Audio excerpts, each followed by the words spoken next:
ধূমপান পুরুষের ফার্টিলিটিতে বা সন্তান ধারণের ক্ষমতায় গভীর নেতিবাচক প্রভাব ফেলে। চলুন জেনে নেওয়া যাক। 1. স্পার্ম কাউন্ট কমে যায়। সিগারেটে থাকা নিকোটিন ও টক্সিন শুক্রাণুর সংখ্যা কমিয়ে দেয়, ফলে কনসেপ্টের সম্ভাবনা কমে। ধূমপায়ী পুরুষদের স্পার্ম কাউন্ট 23% থেকে 25% কম থাকে তুলনামূলক নন স্মোকারদের ক্ষেত্রে। 2. স্পার্মের গতি বা মোটিলিটি কমে যায়। স্পার্ম ঠিকভাবে না চললে তা ডিম্বাণু পর্যন্ত পৌঁছাতে পারে না। ধূমপান এই গতি কমিয়ে দেয়।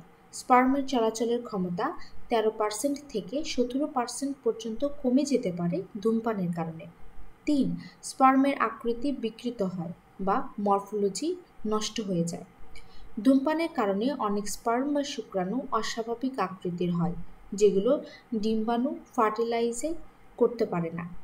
সঠিক আকৃতির স্পার্মের পরিমাণ ধূমপায়ীদের ক্ষেত্রে 9% থেকে 10% কম থাকে। 4. ডিএনএ ড্যামেজ হয়। ধূমপান স্পার্মের ভেতরের জেনেটিক ম্যাটেরিয়াল ক্ষতিগ্রস্ত করে। এর ফলে গর্ভধারণ হলেও গর্ভপাতের ঝুঁকি বাড়ে বা ভবিষ্যতের সন্তানের জিনগত সমস্যা হতে পারে। ধূমপায়ীদের স্পার্মে ডিএনএ ফ্র্যাগমেন্টেশন 25% থেকে 30% বেশি হয়ে থাকে। 5. হরমোনের ভারসাম্য নষ্ট করে। ধূমপান টেস্টোস্টেরনের মাত্রা কমিয়ে দিতে পারে, যা ফার্টিলিটিতে বড় প্রভাব ফেলে। 6. ইরেকশন ও যৌন ক্ষমতা কমায়। ধূমপান রক্ত সঞ্চালন কমিয়ে দেয়, ফলে ইরেকশনেও সমস্যা হয়, যা সঙ্গমকে প্রভাবিত করতে পারে। সমাধান: ধূমপান পুরোপুরি বন্ধ করলে কয়েক মাসের মধ্যে স্পার্ম কোয়ালিটি ধীরে ধীরে উন্নতি করতে পারে। ফার্টিলিটি ও কনসিভ রেট কমে কতটা? দম্পতির কনসিভ রেট।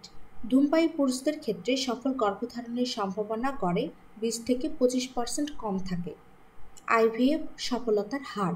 যদি কোনো দম্পতি আইভিএফ বা আইইউআই পদ্ধতিতে গর্ভধারণ করতে চান, সেক্ষেত্রে পুরুষ যদি ধূমপায়ী হয়, সেই ধূমপায়ী পুরুষদের সফলতা 15 থেকে 20% কম হয়ে থাকে। গর্ভপাতের ঝুঁকি।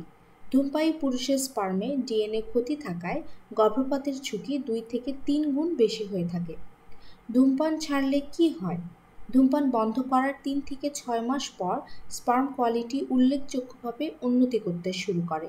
কিছু গবেষণায় দেখা গেছে, সিগারেট ছেড়ে দেওয়ার পর 6 মাসে স্পার্ম কাউন্ট 20 থেকে 40% পর্যন্ত বাড়ে। ধূমপান বন্ধ করলে উন্নতির সম্ভাবনা। ধূমপান 3 মাস বন্ধ রাখলে স্পার্ম কাউন্ট ও মোটিলিটিতে 15 থেকে 30% উন্নতি হয়। WHO 2015 এর গবেষণা অনুযায়ী এই তথ্যটি পাওয়া গিয়েছে।